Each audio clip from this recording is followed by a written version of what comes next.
Vamos lá, vamos ver quais dessas funções, quais dessas relações são realmente funções, né? No primeiro caso, nós sabemos que é uma função, porque nós vemos aqui que os elementos aparecem exatamente uma vez, né? Os primeiros elementos dos pares ordenados não se repetem, tá certo? Tá? Aqui eu não disse quem era o domínio, né? Mas vamos subentender que todos estão aqui, tá? A ideia era essa, era só verificar se os primeiros elementos estão presentes, né? Já no segundo caso, ela não é uma função, porque veja, tem dois pares ordenados em que o primeiro elemento se repete, né? Então, eu dado como entrada o 1, geraria o 2 ou o 3. Isso não é possível para uma função, tá? No segundo caso, no terceiro caso, desculpa, na letra C, isso também não é uma função, porque essa função h, veja, ela não estaria definida para os números 0, 1, 2 e 3. E para ser uma função, todos os elementos do domínio têm que estar associados com algum elemento no contradomínio. Então, para o elemento 0, ao colocar o 0 aqui, que é um número natural, então ele tem que estar aqui como entrada, ele geraria como saída um menos 4, só que o menos 4 não é um número natural, então não estaria no contradomínio. Então, eu não posso dizer que isso daqui é uma função, porque ela falha na propriedade, na restrição, né, de relação para ser função, que é a de todos os elementos do domínio estarem associados. Tá? Aqui nós não temos 4 elementos do domínio com associação. Tá? A função não estaria definida para esses elementos. Na letra D, nós também não temos uma função, porque veja, está sobrando um elemento no domínio. Seria o equivalente aqui da de cima, né? Se fôssemos colocar nos números naturais, sobrariam lá, ó, esses 4 elementos sem associação. Aqui é esse elemento que não tem associação. E no último caso, ela é uma função, porque todos os elementos do domínio estão associados uma única vez com os elementos do contradomínio. Veja, o segundo elemento do par ordenado pode repetir, o primeiro elemento é que não pode, tá? Então, eu tenho que ter uma seta. Na representação gráfica, eu tenho que ter apenas uma seta partindo de todos os elementos do meu domínio.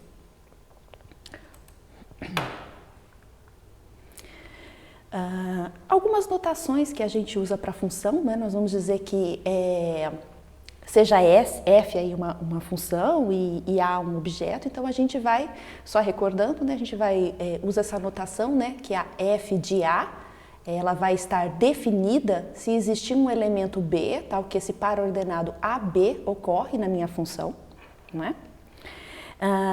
Nesse caso, então, a gente vai dizer que B é o resultado, né, da aplicação da função ao elemento A. Se não existir o par ordenado, né, dado um elemento A de entrada, eu não consigo gerar nada para ele como saída, então a gente diz que a função não está definida, né? Alguns autores dizem que essa é uma função parcial, então. Logo, então, essa notação do par ordenado 1, 2 pertence a f, significa que f de 1 é igual a 2. Tá? Só fechando aí as notações para vocês não confundirem. Agora nós vamos recordar, né, vocês já viram isso antes de entrarem na universidade, né, em outras disciplinas provavelmente. Vamos recordar então o que é uma função ser sobrejetora, injetora e bijetora. Tá? Então, uma função sobrejetora, também podemos chamar de sobrejetiva, sobrejeção ou só sobre, nós vamos dizer que uma função f, que vai de um conjunto do domínio S para o contradomínio T, ela é sobrejetora se a imagem for igual ao contradomínio. Ou seja, se todos os segundos elementos dos pares ordenados dessa função forem todos os elementos do meu contradomínio. Não vai existir, então, elementos no contradomínio sem associação com algum elemento do domínio. Exemplos, vamos ver alguns exemplos. Dados esses dois conjuntos, o conjunto A e o conjunto B, a função f definida de A para B, então, contendo esses elementos aqui, será que ela é uma função sobrejetora? Para ela ser sobrejetora, todos os elementos do meu contradomínio têm que estar associados. Então, aqui eu tenho o elemento 5 está associado, o elemento 7 está associado, o elemento 8 está associado, o elemento 9 está associado. Portanto, todos os elementos do contradomínio fazem parte da imagem dessa função e, portanto, ela é uma função sobrejetora. Nesse caso, então, nós temos que verificar se todos os elementos do contradomínio fazem parte aqui dos pares ordenados. O R tem associação para ele, o S tem associação para ele, mas o T, olha lá, o T não tem associação para ele. Então, no caso, a imagem desta função é o conjunto composto por S, U e R. Veja, não contém o T, então ela não é uma função sobrejetora, tá? Como é que a gente prova que uma função é sobrejetora? Não é? Vamos aí lembrar um pouquinho das técnicas de demonstração de teoremas, tá? Tanto a imagem quanto o contradomínio de uma função, eles são conjuntos de elementos. E para uma função ser sobrejetora, a gente diz então que a imagem é igual ao contradomínio, não é isso? Então, provar que a imagem R é igual ao contradomínio T é provar a igualdade desses dois conjuntos. Então, provar que o R é igual a T é provar que o R está contido em T e o T está contido em R, tá certo? R aqui no caso é o conjunto imagem e o T é o contradomínio. Então, para demonstrar isso, olha lá, é um C e somente C, não é verdade? Assim que a gente mostra a igualdade de conjuntos.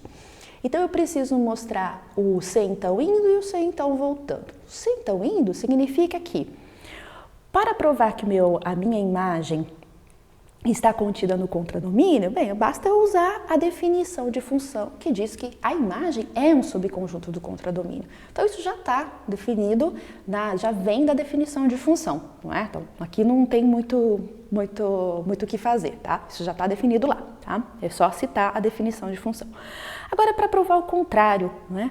Para provar que o contradomínio está contido na imagem.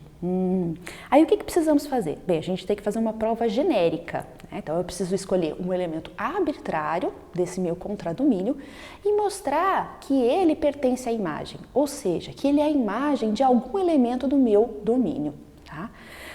Então, como eu faria para demonstrar que essa função de f de x, tal, que retorna para mim o x ao cubo, definida no conjunto dos reais, aqui, tá? Eu coloquei reais, mas poderia ter colocado dos inteiros, que ela é sobrejetora.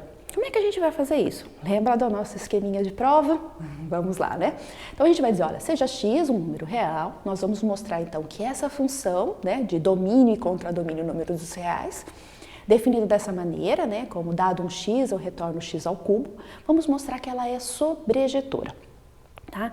Então, para isso, para mostrar essa propriedade, a gente vai considerar, então, um número real arbitrário R, tá certo? E a gente vai dizer que o x é a raiz cúbica de R, né? Então, dado um número real, eu consigo ter a raiz cúbica dele, tá certo?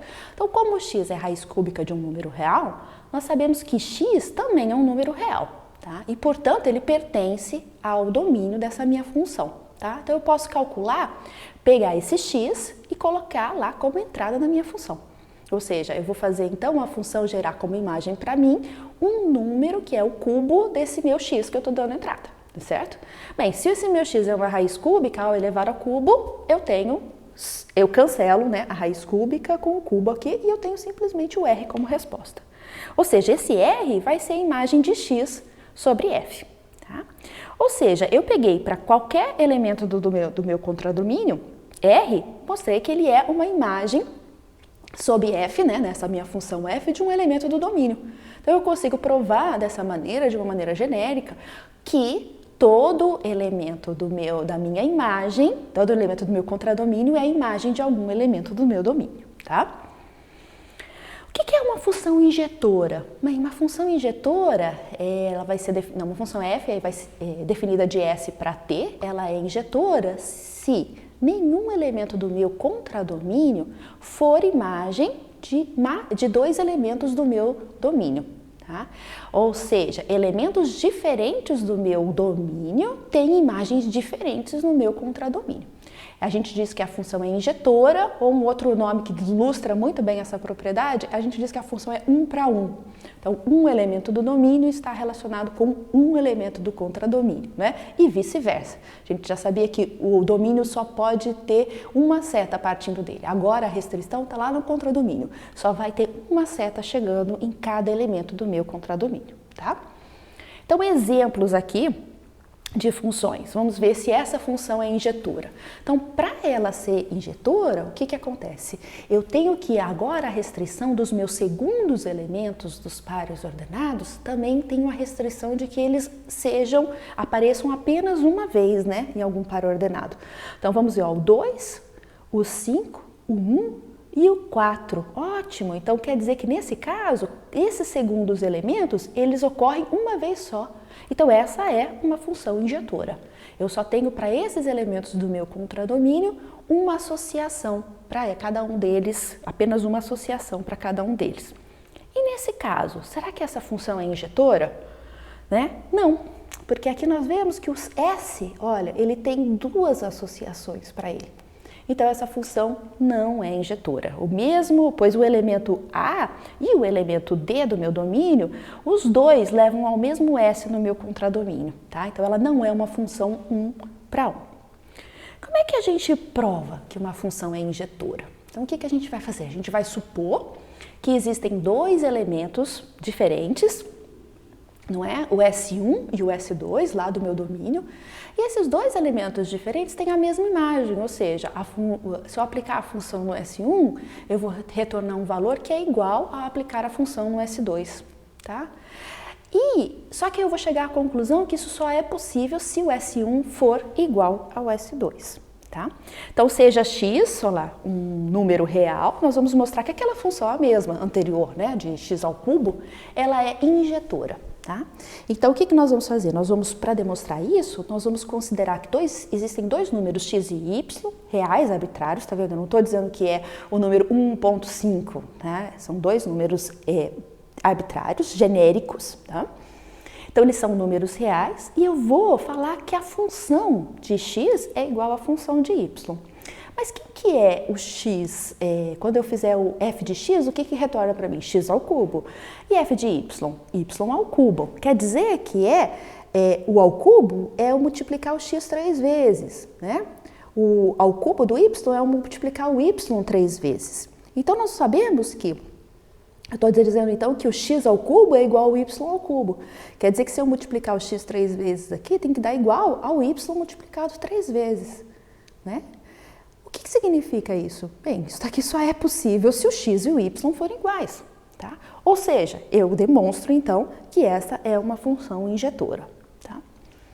E o que é uma função bijetora, ou uma bijetiva, ou bijeção, né? Então, a função f, que vai de S para T, ela vai ser bijetora se ela for ao mesmo tempo injetora e sobrejetora.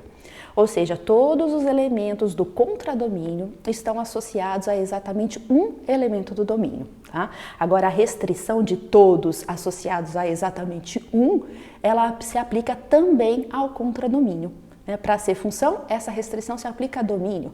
Para ser bijetora, função bijetora, ela se aplica também ao contradomínio, tá? Eu costumo brincar que essa é a função Tusca perfeito, não é? Cada elemento lá do Tusca, cada pessoa do Tusca vai ter um parzinho e ninguém vai ficar sem parzinho, tá? Essa é a analogia que eu faço. A função Tusca perfeito é uma função bijetora, tá? Exemplos, então, aqui pra gente, né? O que nós já vimos? Já vimos essa função anteriormente, né? Mas para ela ser bijetora, então, ela tem que ser sobrejetora, ou seja, todos os elementos do meu contradomínio têm que estar associados com algum elemento do domínio. Ó, o A está, o B está, o C está, o D está e o E está. Então, ela é sobrejetora. E para ela ser um para um, para ela ser injetora, então essa associação tem que ser única. E tá? Então, essa é uma função bijetora. Tá? E já naquele caso que nós já vimos, ela não era nem injetora e nem sobrejetora, né? Então, claramente, ela não é uma função bijetora, tá? Nesse exercício da aula de hoje, eu peço então para vocês olharem para essas representações gráficas de funções, ou possíveis funções, né? E vocês vão me dizer isso, se, primeiro, é uma função ou não é uma função. Se for uma função, quais propriedades ela tem? Ela é injetora? Ela é sobrejetora? Ela é bijetora? Tá? Então, façam aí, eu adoro essas imagens, que aqui resume tudo pra gente, todas as propriedades que vimos. Então, façam aí que eu já volto para conferir com vocês.